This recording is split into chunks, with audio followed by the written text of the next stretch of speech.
관계자들이 미국과의 그 관세 협상 많은 그 수고를 하신 것은 맞습니다. 그런데 지금 말씀을 하신 대로 상당히 그 역부족이었고 또 최악의 상황은 피했다. 이런 걸 볼 때 스스로도 결국은 이 협상 자체가 그 성공적이라고 평가하기는 어렵다. 그래서 상당히 그 내용적으로 볼 때도 그동안에 우리나라가 대미 관계에서 그 관세 측면에서 한미 FTA에서 누려왔던 그런 어떤 우월적 지위가 이번에 사실은 다 날아가 버린 그런 상황이기 때문에 향후에 상당한 그 경제에 어떤 주름살을 줄 수 있다는 그런 측면에서 상당히 우려가 된다는 것을 말씀드릴 수밖에 없고, 또한 그 대미 투자 관계에서도 이게 일본이나 EU에 비해서 상당히 과도하게 우리가 약속을 한 것이 아닌가. 결국은 이제 일본 같은 경우에는 GDP의 한 10% 수준, EU 같은 경우에도 한 7% 수준 그 대미 투자를 약속했는데 우리 같은 경우는 20% 이상 그런 그 약속을 한 것이기 때문에 아까 조선업 협력이라든지 다른 그 여러 가지 반도체 이런 그 협력 관계를 말씀하셨지만은 어쨌든 그런 것을 그러한 엄청난 액수를 약속했다는 것은 상당히 그 앞으로 그 향후 우리 경제 운용에 또 기업들의 어떤 행보에 구속력을 가질 수밖에 없는 것이기 때문에 향후에 상당히 우려된다고 말씀을 드릴 수밖에 없습니다. 그리고 지금 살이나 이런 그 소고기 과체류 그 개방에 대해서도 계속 지금 뉴스가 나오거든요. 그래서 우리 국민들 상당히 민감한 그런 부분이기 때문에 이러한 부분에서 뭔가 정부가 말을 하지 못하고 있는 것이 아닌가 하는 그런 우려도 들고, 결국은 이런 여러 가지 어떤 상황을 볼 때 저는 이것이 실패한 그 협상이었다. 또 상당히 좀 굴욕적인 그런 인상도 주는 그런 협상이었다라고 평가를 할 수밖에 없습니다. 이런 그 결과가 오게 된 것은 결국은 그 이재명 정부의 대미 외교에서의 그런 그 실패, 또 이재명 그 현 대통령이 대통령 되기 전에 전직 중국 대사를 찾아가서 세세 외교를 언급을 한다든지 이런 그 불필요한 그 행보들을 하고, 또한 그 임기 초에 무슨 그 중국 전성절 행사에 참석을 검토한다는 식으로 계속 그 뉴스가 나왔고, 이러한 지금 미중 간의 상당한 패권 경쟁이 치열한 이 상황에서 현 정부가 상당히 친중 행보를 한다는 것은 미국의 어떤 정가나 외교가에서는 상당히 어떤 하나의 이 현 정부에 대한 인식으로 이미 자리가 고착화되어 있는 그런 상황이었습니다.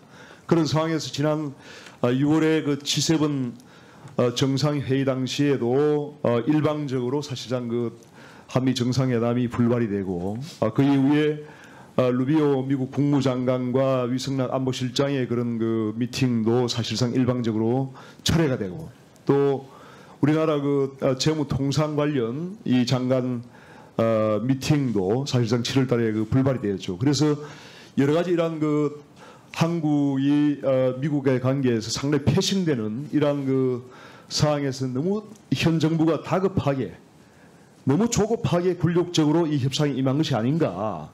그리고 그 결과 또한 상당히 굴욕적으로 일본이나 이런 EU의 경쟁국에 비해서 기존에 우리가 우리가 누렸던 그런 경쟁력 우위를 완전히 상실당함으로써 향후에 그런 경제 운영에 상당한 앞으로 문제가 있을 것이다.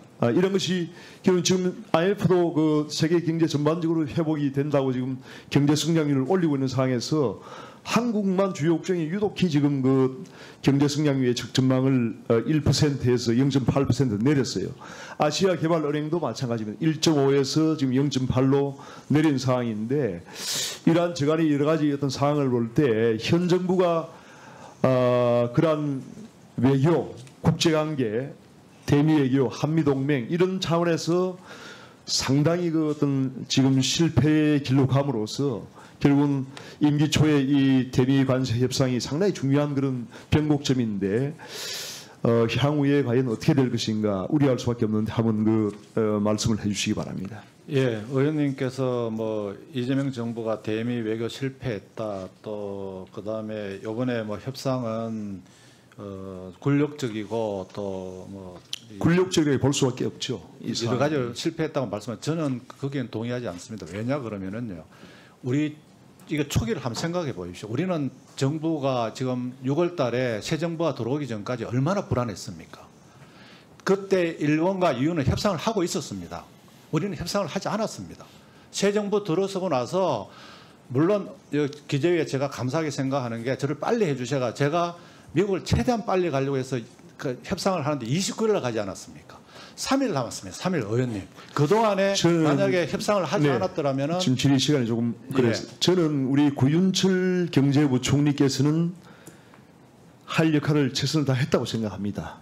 그렇지만은 그 경제부총리가 할 수 있는 역할이 있고 현 정부의 기본적인 그런 어떤 성향이라든지 그 미국과의 관계 또 중국과의 관계 이런 측면에서 현 정부가 상당한 그런 어떤 그 한미 관계에서 취약점을 가지고 있는 그런 하나의 현 상황이 그런 환경이 있기 때문에 우리 구윤철 부총리께서 아무리 노력을 해도 아까 말씀하신 대로 역부족이었던 거예요. 역부족이었던 거예요. 그래서 최악의 상황을 피했다고 이제 평가를 하시지만은 이것이 최악이 될 수도 있다. 이 현 상황이 하는 그런 경각심을 가져달라는 것이고 지금 뭐 잘했다고 말씀을 하시는 건 아니잖아요. 성공했다고 하시는 말씀은 아니잖아요. 국민들이 상당히 우려하고 있습니다. 그래서 어떤 변명보다는 향후에 한미관계라든지 이런 국제관계를 사실 경제협력도 협상도 국제관계, 한미관계라는 이 큰 외교 테두리 안에서 움직이는 겁니다. 그렇지 않습니까? 네. 그래서 현 정부에 대해서도 이러한 향후의 경제 운영에도 상당한 그런 외교관계 중요하기 때문에 이재명 정부의 이재명 대통령에 대해서도 그런 앞으로 경제 운영을 위해서는 한미관계 중요하다는 것을 주장 강력하게 하시고 그런 뭔가 확고한 의식을 가지고. 예, 의원님 말씀하신 것처럼 뭐 저희들이 제가 이번에 그 트럼프 대통령을 직접 뵈니까요. 정상회담을 다음 주 하자. 진짜 그러셨습니다. 그래서 이런 걸 봤을 때 트럼프 대통령의 시각은 그 의원님이 말씀하신 거하고는 좀 다를 수 있다고 저는 생각하기 때문에 또 그런 측면에서는 저희들이 좀 그래 너무 이렇게 비관적으로 보실 필요 없다 이렇게 말씀을 드리고요. 이번에 아마 그게 이제 불력적인 협상의 결과에 따른 일부 좀 변화가 있을지 모르지만 제가 파악을 하기로는 상당한 차이가 있습니다. 예, 의원님, 이 굴욕적인 건 진짜 아닙니다. 저희들은 진짜 최선을 다했습니다. 왜냐하면은요, 그동안에 한국은 이 협상 시간이 짧았습니다. 정부가 바뀌는 과정에서. 그렇지만은 새 정부 바뀌어서 진짜 시간 따져보니까 한 일주일 정도를 진짜 줄기차게 매달려서 협상을 뭐 국민들 보시기에 잘했다는 건 아니고 최선을 다해서 저희들이 할 수 있는 범위 내에서는 소나기를 피했다. 최악의 상황을 피했다 이렇게. 예, 어쨌거나 하여튼 의원님 이게 다 정부의 공통적인 노력이라는 말씀을 드리고요. 그래서 지금 말씀하신 우려를 알겠습니다. 그래서 그 대미 투자에 있어서 저희들이 과도한 부분이라고 말씀하시는데 3,500억 불 중에서 1,500억 불은 우리가 조선에 완전히 얼라이언스 했기 때문에 이거는 진짜 한국만이 투자를 할 수 있는 분야라고 보시고 나머지 분야도 반도체, 2차 전지 이런 분야가 한국의 우월점이 있는 분야입니다. 미국이 5,500억 불도 아마 이런 분야 투자를 하라고 했을 때 오히려 한국한테는 저는 이게 오히려 유리할 수도 있다. 또 영국이 6천억 불을 해야 됩니다. 이유가 그 부분도 아마 이런 분야 했을 때 영국보다는 한국에 장점이 있다. 이렇게 따졌을 때 의원님 힘을 좀 주십시오. 그러면은 이거 한국이 적극적으로 갔을 때는 우리 돈 3,500불에다가 일본 거 5,500불, EU 거 6천억 불까지도 이쪽으로 갔을 때 누가 위너가 되겠습니까? 그래서 그런 측면에 좀 힘을 실어주시면은 저희들이 적극적으로 해서 오히려 이 기회로 전환을 시키겠습니다.